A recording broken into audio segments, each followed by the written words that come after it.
นี่ตัวนี้อันนี้ไอ้ให้ต่อทุนให้น้องจอยเพราะว่าดุลกับบัได้มาเยี่ยมหยาบแต่ยังรักแพงคือเก้าคิดฮอดบ่ต้อมอยู่อันนี้1,000สำหรับคนที่เขาเจ้าอย่างไรเขาจะมีมันก็เป็นเศษเสี้ยวเล็กๆน้อยๆเนาะแต่สำหรับเฮาน่ะผู้ที่หาเช้ากินค่ำเพื่อสิหาได้บ่เตรียมคือกันเนาะเพื่อสิหาได้ซ้ำนี้นี่บ่แม่นของง่ายแต่เป็นอย่างจังแบ่งให้น้องย้อนว่าเฮาเชื่อว่าคนล้มอย่าฟ้าวข้ามไม่ล้มข้ามใดแต่คนล้มอย่าฟ้าวข้ามน้องจ้อยนี่บ่แม่นว่าล้มแต่ว่าคนบุกเบินอันนี้ให้แค่ว่ะเฮ้ต่อทุนให้จริงทำจริงนะให้เลยบ่แม่นให้เจ้าให้อายให้เจ้าหักแต่ความหักความแพงไปทางใดบ่ว่าสิมาน้อยหรือมาหลายก็คือมาความหักความแพงคือหักแพงน้องจ้อยนี่สำน้องสาวคนหนึ่งล่าน้อยนี่ยังบ่ได้ให้เงินเลยพอแท้แต่ว่าน้องนี่เป็นยังให้เงินอ่ะยังหลายสิ่งหลายอย่างที่เรายังต้องได้พึ่งพาอาศัยกันล่ะเนาะคือบ่ต้อมก็อยู่ไกลเพื่อสิหาเงินหาคำมามันก็บางเทื่อรายรับอาจสิบ่ได้สมกับเฮาตั้งใจเนาะ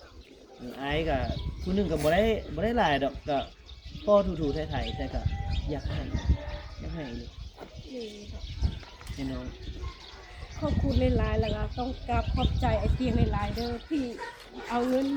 ให้น้อง1,000เพื่อสิมาต่อทุนแล้วว่าสร้างเงิน1,000ให้สร้างรายได้แล้วก็เพื่อจุครอบครัวเป็นทุนเป็นกำไรให้งอกเงยได้หลายกว่านี้ก็ต้องขอบใจต้องกราบขอบคุณไอ้เตียงหลายๆครอบครัวของไอ้เตียงแล้วก็ครอบครัวไอ้กองไส้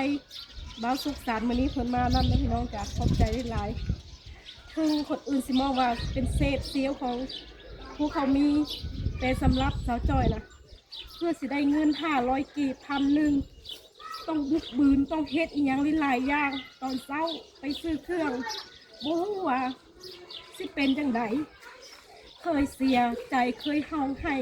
ย้อนไปนั่งรถจักรขี่รถจักรไปตลาดพี่น้อย2เทื่อละขอบใจไอ้เตียงหลายๆคนนั้นช่วยเหลือมาตลอดพี่น้องกับมีคนนึงเนาะหรือว่าบางคนเป็นไงจ๊ะสิให้ไอ้เตียงซอยจนอันนี้ขออนุญาตเนาะในเมื่อเห็นแบบเป็นสิแล้วนะสิว่า